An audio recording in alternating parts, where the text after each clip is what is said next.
नमस्कार दोस्तों, मेरा नाम है बिट्टू और आप देख रहे हैं टेक्निकल बिट्टू फोन। पिछली वीडियो को प्यार देने के लिए बहुत बहुत शुक्रिया। बहुत ज्यादा कमेंट दोस्तों ऐसी आती है हमारे चैनल पे कि भाई क्या देख के मोबाइल फोन हमें खरीदना चाहिए। आप एक मोबाइल रिपेयर वाले हो तो अच्छे से गाइड कर सकते हो। सही कहा आपने। मुझे 20 साल का मोबाइल रिपेयरिंग का एक्सपीरियंस है। मुझे पता है कि कौन से कस्टमर को किस तरीके से मोबाइल फोन चूज करना चाहिए।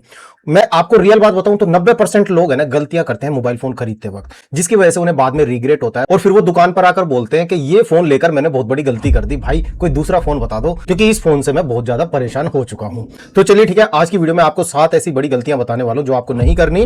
देखिए दोस्तों, सीरियस बायर को है ना आज के टाइम पे बेस्ट फोन नहीं चाहिए, उन्हें गलत फोन लेने से बचना है। तो अगर आपको भी कोई मोबाइल फोन खरीदने में कंफ्यूजन हो रही है तो वीडियो को लास्ट तक देखना, आपके बहुत काम आएगी। इनफैक्ट आपके पैसे गलत जगह इन्वेस्ट होने से बच जाएंगे। पॉइंट 1 में समझते हैं, सिर्फ कैमरा मेगापिक्सल देखकर फोन मत लेना। सबसे बड़ी गलती ये होती है कि 108 मेगापिक्सल है, भाई मस्त कैमरा होगा एकदम। और रियलिटी क्या होती है, कैमरा मेगापिक्सल से जज नहीं किया जाता, कैमरा सेंसर और प्रोसेसिंग से जज किया जाता है। इसका मतलब ये हुआ कि आप जो मोबाइल फोन परचेज करने जा रहे हैं उसका कैमरा सेंसर अच्छी क्वालिटी का है तो वो 50 मेगापिक्सल भी आपको बहुत अच्छी फोटोज निकाल कर देगा। और अगर कैमरा सेंसर ही आपका खराब है, चाहे वो 108 मेगापिक्सल हो चाहे 200 मेगापिक्सल हो, तो भी वो आपको बकवास फोटो ही निकाल कर देगा। तो ये मेगापिक्सल के चक्कर में तो आप फंसना मत। अक्सर जब एक आम बंदा मोबाइल फोन खरीदने जाता है ना ऑफलाइन किसी शॉप पर, तो वहां पर आप देखना दुकान में 36 लाइटें लगी होती है, जिसकी वजह से फोटो की क्वालिटीज बहुत बढ़िया निकल के आती है।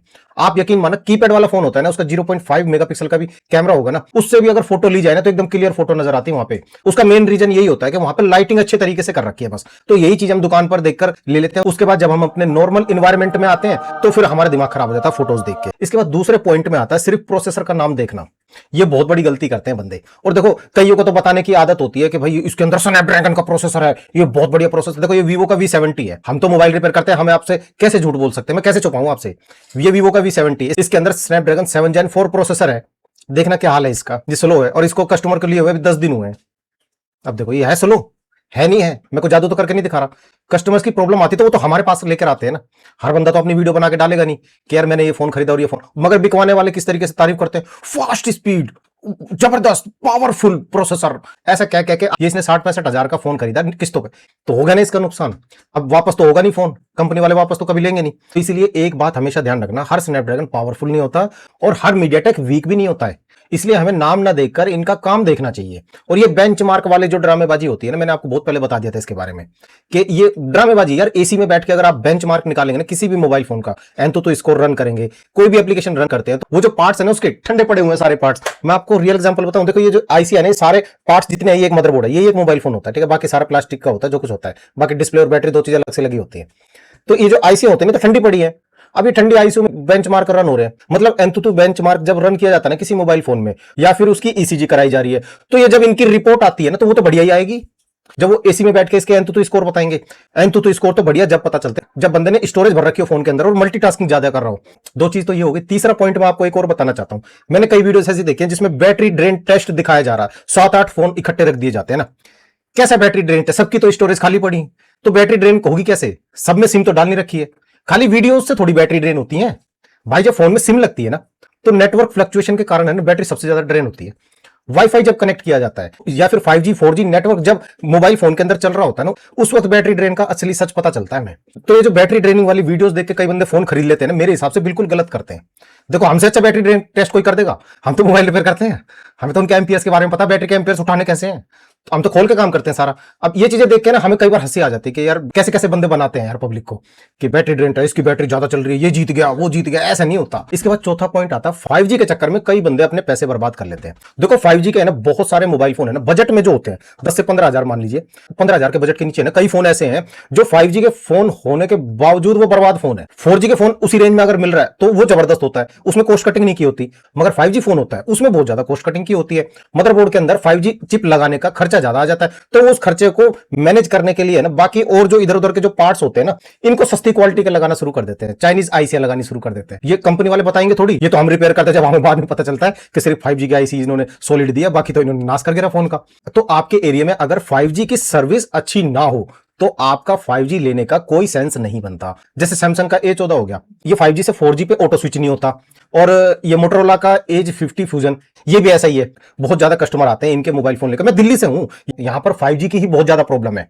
5G से 4G पे स्विच नहीं हो रहा फोन, तो उस चक्कर में बैटरी भी जल्दी ड्रेन होती है और नेट रुक जाता है एकदम से। यूट्यूब, इंस्टाग्राम, फेसबुक की वीडियोस एकदम से रुक जाती हैं। तो जरूरी नहीं है आपको 5G का फोन ही लेने। इसको आप एग्जांपल से ऐसे समझ सकते हैं, जैसे आपने कोई एसी ले लिया। एसी के बारे में आपने सुना होगा 3 स्टार 5 स्टार। 5 स्टार की जरूरत उसको होती है जिसका रेगुलर एसी चलता हो, उसका बिल बचेगा।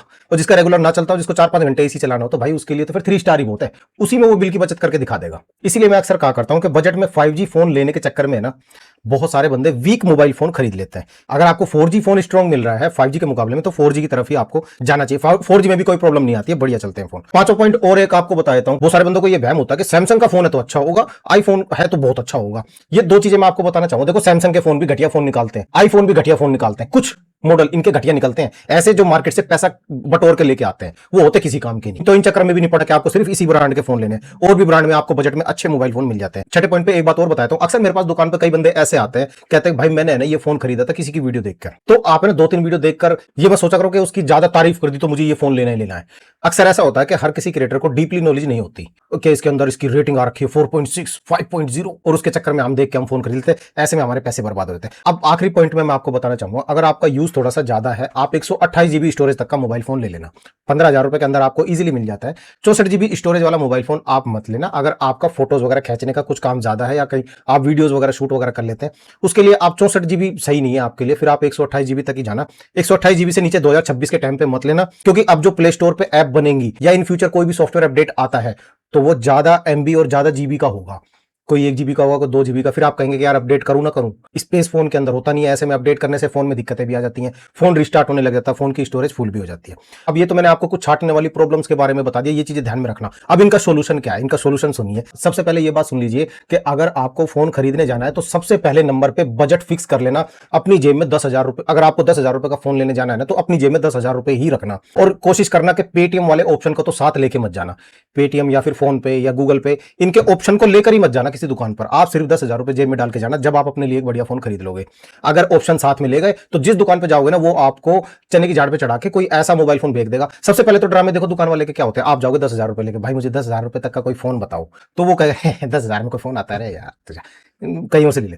फिर आप जब मुड़ के जाने लगते फिर कहता है अरे इधर सुन, 10,000 में फोन चाहिए, चल मैं, अरे दिखाइए यार इसको, वो दिखा। फिर वो आपके सामने पत्ते खोलना शुरू करेगा, ये इक्का, ये दुक्की, ये तिग्गी, है ना, ऐसे ऐसे करके फिर वो बहुत सारे सजा देगा आपके सामने। फिर वो है ना उन्हीं मोबाइल फोन में है ना आपको वो फोन बेचने की कोशिश करेगा जो 15,000 रुपए के आसपास हो, जिसमें कम बचत होगी। वो 10,000 रुपए में आ रहा होगा, मगर वो बताएगा नहीं आपको, घुमा फिरा के यही कहेगा। या फिर दुकान में जो हेल्पर काम करते हैं ना, वो भी ऐसा गेम खेलते हैं। वो कस्टमर को साइड में पकड़ के ले जाएंगे और कहेंगे भाई देख ऐसा बताइए मत यार किसी को, मैं तेरे को बता रहा हूँ ये वाला फोन बढ़िया, ये ले ले, इससे बढ़िया फोन नहीं है कोई। वो इस तरीके से घुमा फिरा के आपको, वो पैसा जाना मालिक के पास ही है, उसे अपने नंबर बनाने मालिक के पास। ऐसे में आप फंस सकते हैं। तो इसीलिए अपना बजट फिक्स करना कि 10,000 तक फोन है तो दिखा दे, 10,000 का फोन मेरे सामने रख, और 3 ऑप्शन रखना अपने पास। 3 ऑप्शन सोच के जाना। आप वीडियोस देखो, काफी सारे क्रिएटर्स की वीडियो देखो, जो भी आपको पसंद है, आपके फेवरेट क्रिएटर उनके बताए हुए 3 मॉडल को अपने ध्यान में रखना। बस उसको कह देना कि भाई 3 मॉडल के ये फोन मेरे सामने रख दे, अगर तेरे पास है तो, नहीं है तो मैं दूसरी दुकान देख लेता हूं। सिंपल सी बात है, ठीक है। उसके बाद दूसरे नंबर पे ये चीज जरा ध्यान में रखना कि आपको गेमिंग के लिए फोन चाहिए, बेस्ट कैमरा मोबाइल फोन चाहिए, या फिर बेस्ट बैटरी बैकअप वाला मोबाइल फोन चाहिए। ये चीजें ध्यान में रखना। और आपका यूज क्या है। हमारे चैनल पे भी बहुत सारे बंदे कमेंट करते हैं भाई मुझे 20,000 तक का फोन बताओ। फोन तो बहुत सारे हैं, आप इंटरनेट पे सर्च मारेंगे फोन की लिस्ट आ जाएगी, फिर मुझसे पूछने की जरूरत है क्या है। मैं ये कहता हूं कि आपका यूज क्या है। आप ऑफिस में काम करते हो, आप कोई हार्डवेयर का काम करते हो, जैसे मजदूर टाइप का कोई काम करते हैं, आप कोई प्लम्बरिंग का कोई काम करते हैं, हथौड़ी वगैरह चलानी सारे दिन आपको। आप ऐसे में फोन कौन सा लेना चाहिए, आपको मजबूत लेना चाहिए एकदम, है ना, एकदम रगेड फोन हो जो गिरने के बाद उसकी डिस्प्ले बची रहे। तो ऐसे ऐसे फोन मैं आपको वीडियोस में बताता रहूंगा। आपको बस अपना यूज डिसाइड करना है कि मुझे इस काम के लिए मोबाइल फोन चाहिए। उसके बाद चौथे नंबर पे जो आपको बात ध्यान रखनी है ना, बहुत इंपॉर्टेंट बात है, आपको उस मोबाइल फोन के नेगेटिव पॉइंट चेक करने हैं। क्या है मैं आपको बताता हूं। मैं एक मोबाइल रिपेयर वाला हूं, मुझे पता होता फोन के साथ क्या एस्थेसी करा के दिया कंपनी वालों ने, जिसकी वजह से कस्टमर रो रहा है। टाइप सी अडेप्टर वाला चार्जर उसके साथ ना मिला हो, वो मोबाइल फोन आप कोशिश करना ना खरीदो। या फिर जिस फोन के साथ चार्जर ना दिया गया हो, और अगर आपको कोई फोन ज्यादा ही पसंद आ रहा है कि मुझे यही वाला फोन चाहिए, इसके साथ चार्जर नहीं मिला, कोई बात नहीं, तो फिर उसका चार्जर आप उस फोन की ऑफिशियल वेबसाइट से ही खरीदना, बाहर मार्केट से मत खरीदना कि भाई 100 रुपए 150 रुपए वाला चार्जर दे दे, मुझे हल्का से दे दे यार, 10,000 का फोन लिया क्या दिक्कत है। नहीं, वो 10,000 रुपए का फोन है ना, वो भी आपके लिए मुसीबत बन जाएगा।